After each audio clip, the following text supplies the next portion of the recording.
بسم اللہ الرحمن الرحیم۔ السلام علیکم ڈیئر اسٹوڈنٹس، جیسا کہ آپ سب کو پتہ ہے کہ جب مارشل لا لگایا گیا پاکستان میں ویری فرسٹ ٹائم اور ایک سویلین گورنمنٹ کو ختم کیا گیا، تو ایوب خان نے فوراً بعد سے بیسک ڈیموکریسی سسٹم انٹروڈیوس کروایا۔ یہ جو بیسک ڈیموکریسی سسٹم تھا، it was comprised of 5 layers. یہ 5 ٹیئرز پر مشتمل ایک سسٹم تھا، جس کا سب سے پہلا ٹیئر تھا union council and union committee. دیہی علاقوں کے لیے یونین کونسل تھی اور جو قصبے تھے یا شہر تھے ان کے لیے یونین کمیٹی تھی۔ نمبر 2 پر تھی تحصیل کونسل اینڈ تھانہ کونسل۔ اب تحصیل کونسل اور تھانہ کونسل میں فرق کیا ہے؟ یہ ایک ہی لیول ہے۔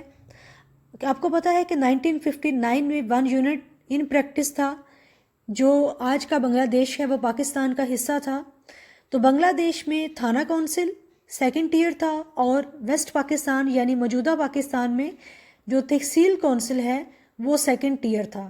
اگر ہم تھرڈ ٹیئر کی بات کریں تو وہ ڈسٹرکٹ کونسل تھا، اور اگر فورتھ ٹیئر کی بات کریں تو وہ ڈویژنل کونسل تھا، اور جو 5واں ٹیئر ہے وہ تھا پروونشل ایڈوائزری کونسل PAC۔